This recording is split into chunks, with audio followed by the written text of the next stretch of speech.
Olá! Hoje a gente vai mergulhar fundo no último e, olha, dramático capítulo do livro de Dois Reis, que conta a história do colapso total do reino de Judá. Pois é, essa pergunta. Como é que uma coisa tão grande pode simplesmente desaparecer? Ela está bem no centro da nossa análise de hoje. E tudo, mas tudo mesmo, começa com uma única e fatídica decisão do último rei de Judá. Então, vamos lá. O começo do fim.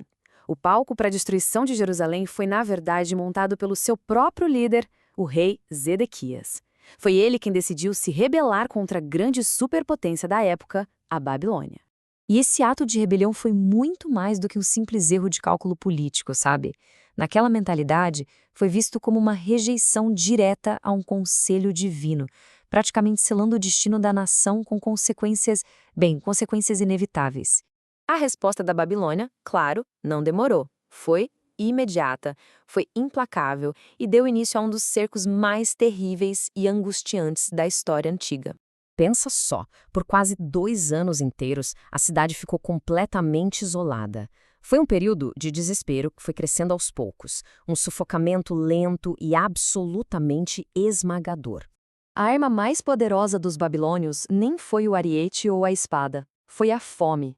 A fome se tornou tão brutal que simplesmente não tinha mais o que comer. Foi isso que colocou a cidade de joelhos. E o custo humano disso tudo é difícil até de descrever. Os relatos são pavorosos.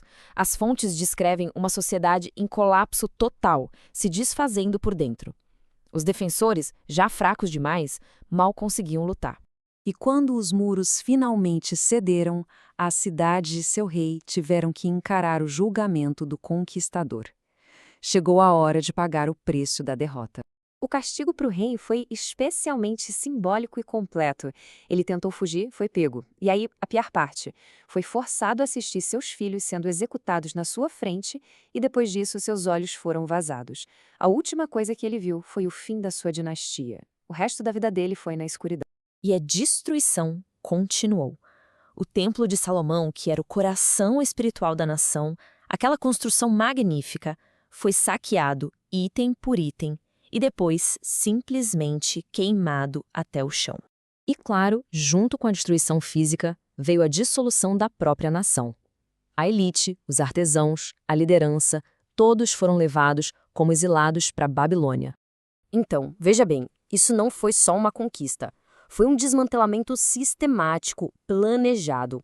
O objetivo era bem claro: apagar uma cultura, uma identidade. A intenção era não deixar quase nada para trás. Mas a história não termina aí, nas cinzas. Os babilônios deixaram os mais pobres para trás e tentaram de alguma forma estabelecer uma nova ordem. Só que o que reinou foi o caos. Para tentar controlar esse caos, Nabucodonosor teve uma ideia, uma jogada diplomática. Nomeou um governador local, um nobre judeu chamado Gedalias, para tentar estabilizar a situação. Por um breve momento, pareceu que ia funcionar. Gedalias montou uma nova capital, ofereceu perdão, mas essa esperança foi frágil. Meses depois, ele foi assassinado por um compatriota. E com medo da vingança da Babilônia, o resto da população fugiu em pânico para o Egito. Ou seja, qualquer chance de recomeço foi destruída por conflitos internos e a terra ficou, de vez, abandonada. E é aqui, quando tudo parece perdido, que a narrativa dá uma guinada completamente surpreendente. Bem nos versículos finais, uma luzinha de esperança aparece. Para a gente entender isso, precisamos lembrar de outro rei, Joaquim. Ele foi levado para o exílio antes de tudo isso acontecer e passou 37 anos esquecido numa prisão babilônica. Então, de repente, num ato de graça totalmente inesperado, o novo rei da Babilônia, Evil-Merodach, não só liberta Joaquim, como o trata com bondade e honra. É um vislumbre de esperança onde parecia não haver absolutamente nenhuma. O contraste entre os dois últimos reis é gritante, não é? Zedequias, o rebelde, representa a perda catastrófica total. Já Joaquim, o cativo, depois de um sofrimento imenso, se torna um sinal, pequeno, silencioso, mas muito profundo, de que nem tudo estava perdido. E essa grande virada da história, ela não termina no desespero absoluto. Pelo contrário, ela deixa uma semente. Uma sugestão surpreendente de que, no futuro, poderia haver uma restauração, já que a linhagem real de Davi, afinal, não tinha sido completamente destruída.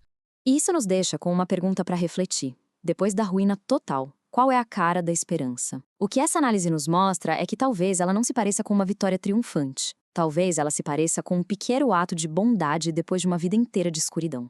Um sinal de que, mesmo depois do fim, um novo começo ainda é possível.